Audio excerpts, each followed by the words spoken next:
రాష్ట్రంలో 14,000 కోట్లతో మంచినీటి సరఫరా ప్రాజెక్టు పనులు జరుగుతున్నాయని మంత్రి నారాయణ తెలిపారు. అర్బన్ ఛాలెంజ్ ఫండ్ కింద రాష్ట్రానికి మరో 14,000 కోట్ల రూపాయలు మంజూరు కానున్నాయన్నారు. అందులో నెల్లూరు అభివృద్ధికి 700 కోట్లు కేటాయించమని కోరానని పేర్కొన్నారు. గతంలో ఎన్నడూ లేనంత అభివృద్ధి ఇప్పుడు జరుగుతుందన్నారు. ఇవేమీ తెలుసుకోకుండా వైఎస్ఆర్సీపీ నేతలు విమర్శలు చేస్తున్నారని మండిపడ్డారు. దారిన పోయే దానయ్యలు ఇచ్చే సమాచారంతో బురద జల్లే ప్రయత్నం చేస్తున్నారని ఫైర్ అయ్యారు. నెల్లూరు 11వ డివిజన్ ఎన్టీఆర్ నగర్లో పర్యటించిన మంత్రి నారాయణ స్థానికులను అడిగి సమస్యలు తెలుసుకున్నారు. ప్రతి సమస్యను పరిష్కరిస్తానని హామీ ఇచ్చారు.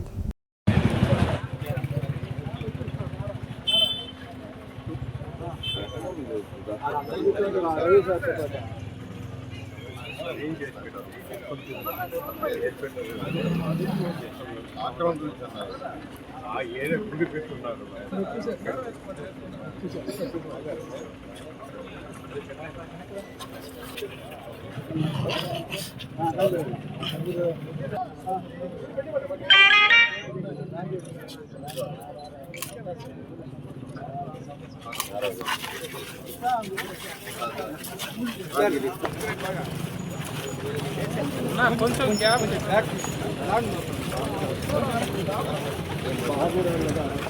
రండి.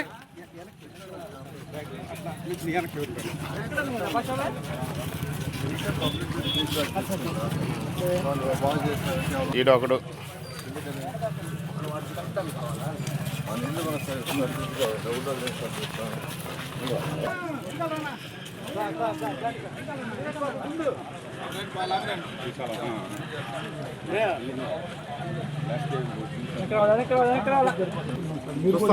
కోర్టులో ఉంది కదా.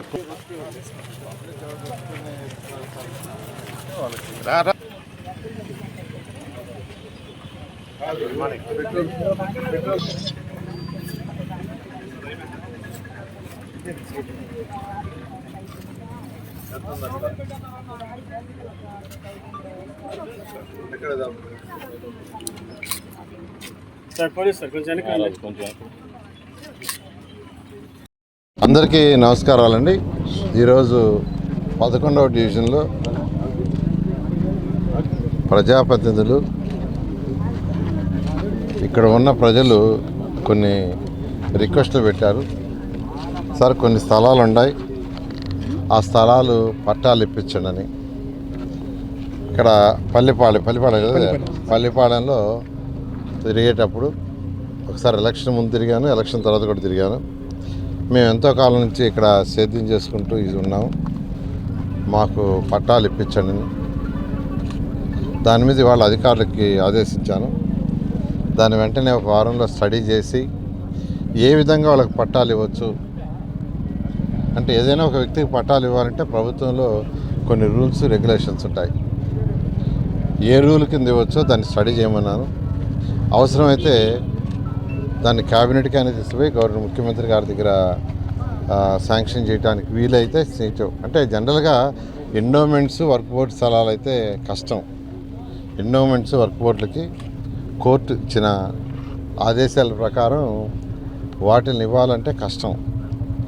అవి కాకుండా ప్రభుత్వ స్థలాలు ఏదైనా ఉంటే రెవెన్యూ డిపార్ట్మెంట్ కానీ ప్రభుత్వం ఏదన్నా కానీ దాన్ని ప్రాపర్గా యాక్సెస్ చేయటం జరిగింది.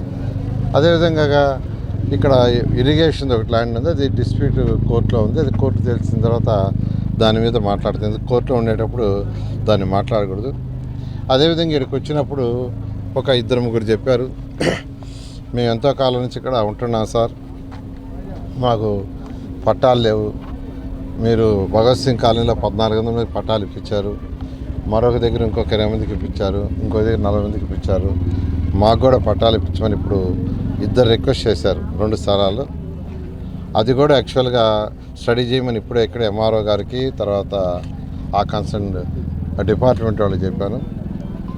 ఇది కాకుండా నేను ఒక్కటే నెల్లూరులో చెప్తుండేది, ప్రభుత్వ స్థలం ఏదున్నా ప్రతి సెంటు ప్రజలకు ఉపయోగపడాల్సిందే. ప్రతి అంగుళం ప్రజలకు కావాల్సిన అవసరాలైనటువంటి పార్కులు కావచ్చు, స్కూల్స్ కావచ్చు, హాస్పిటల్స్ కావచ్చు, కమ్యూనిటీ హాల్స్ కావచ్చు, ప్రజా అవసరాలకు ఉపయోగపడాల్సిందే. నేను అధికారులకు ఆదేశించాను, ఎవరు ఆక్యుపై చేసుకున్నా ఏ పార్టీ వాళ్ళైనా తీసేసుకోండి, ఏ పార్టీ వాళ్ళైనా పర్వాలేదు, ఏ పార్టీ వాళ్ళైనా తీసుకోండి, చాలా క్లియర్గా చెప్పాను. మీరు కూడా నెల్లూరు ప్రజలు కూడా చెప్తున్నాను, ఇటువంటి ఎక్కడన్నా ఉంటే ఇన్ఫర్మేషన్ ఇస్తే కమిషనర్ గారికి ఇన్ఫర్మేషన్ ఇవ్వండి, మున్సిపల్ కమిషనర్ గారికి. వారు ఇమీడియట్గా దాని మీద యాక్షన్ తీసుకుంటారు. నేను నెల్లూరు సిటీకి ఏదైతే డెవలప్మెంట్కి ఏదైతే ఎలక్షన్స్కి ముందు చెప్పామో దానికంటే ఎక్కువ చేస్తున్నాం. నేను అందరికీ చెప్తాను నెల్లూరు ప్రజలకి. అయితే కొందరు లేనిపోని కామెంట్లు చేస్తున్నారు, ఎందుకు చేస్తున్నారు వాళ్ళకే తెలియదు. బహుశా ప్రాపర్ ఇన్ఫర్మేషను మున్సిపాలిటీ నుంచి తీసుకోక మాట్లాడటం. రైట్ టు ఇన్ఫర్మేషన్ యాక్ట్ ఉంది, జస్ట్ అప్లై చేస్తే మున్సిపల్ కమిషనర్ అఫీషియల్కి ఇస్తారు, ముద్రేసి సైన్ చేసి ఇస్తారు.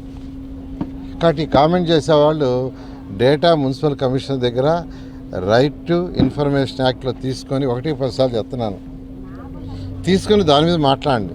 అట్టకాకుండా ఎవరో రోడ్లో పోయే దానా ఇచ్చాడు కాగితం అని చెప్పి అది తీసుకొని హైలైట్ చేసి ప్రజల్ని అడ్డదారులు పట్టించడం, తర్వాత మేము వచ్చి మళ్ళీ దాన్ని క్లారిఫై చేయటం, దానివల్ల మీరే చెడ్డవాళ్ళు అవుతారు.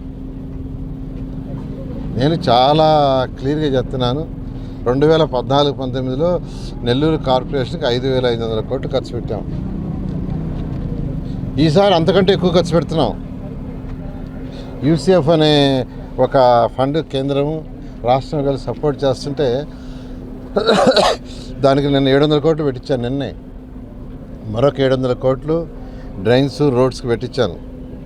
నెల్లూరు కార్పొరేషన్కి మరొక 700 కోట్లు పెట్టించాను నిన్న యూసీఎఫ్ ఫండ్ కింద. ఇట్లా అనేక ప్రాజెక్టుని గవర్నర్ ముఖ్యమంత్రి గారు ఈరోజు కేంద్రంతో మాట్లాడి ప్రాజెక్ట్ ఇస్తుంటే కేంద్ర ప్రభుత్వం, రాష్ట్ర ప్రభుత్వం, మున్సిపాలిటీ 3 కలిసి చేసే వాటిని ఈరోజు చేస్తున్నాం. ఖచ్చితంగా ఈ రాష్ట్రంలో 123 మున్సిపాలిటీస్ని బ్రహ్మాండంగా తీర్చిదిద్దుతున్నాం. ఎందుకంటే 14,000 కోట్ల రూపాయలు డ్రింకింగ్ వాటర్ శాంక్షన్ చేసి టెండర్లు పిలిచి గ్రౌండ్ అయిపోయినాయి ఈ రాష్ట్రంలో. 14,000 కోట్లు. మరొక 14,000 కోట్లు యూసీఎఫ్లో ఈ నెలలో శాంక్షన్ అవుతుంది. 14,000 కోట్లు యూసీఎఫ్ అర్బన్ ఛాలెంజ్ ఫండ్ ద్వారా కేంద్ర ప్రభుత్వం 25% ఇస్తుంటే మిగతా 75% లోన్ కానీ రాష్ట్ర ప్రభుత్వం కానీ మున్సిపాలిటీ పెట్టుకునే పద్ధతిలో మరొక 14,000 కోట్లు. 2014-19లో కూడా ఇన్ని వేల కోట్ల పనులు జరగల, ఈసారి జరుగుతున్నాయి. కాబట్టి ఖచ్చితంగా రాబోయే 3 సంవత్సరాలు ఇవన్నీ చేస్తాం. కొద్దిగా ఓపికగా ఉండాల్సిందిగా కోరుకుంటున్నాను. Thank you.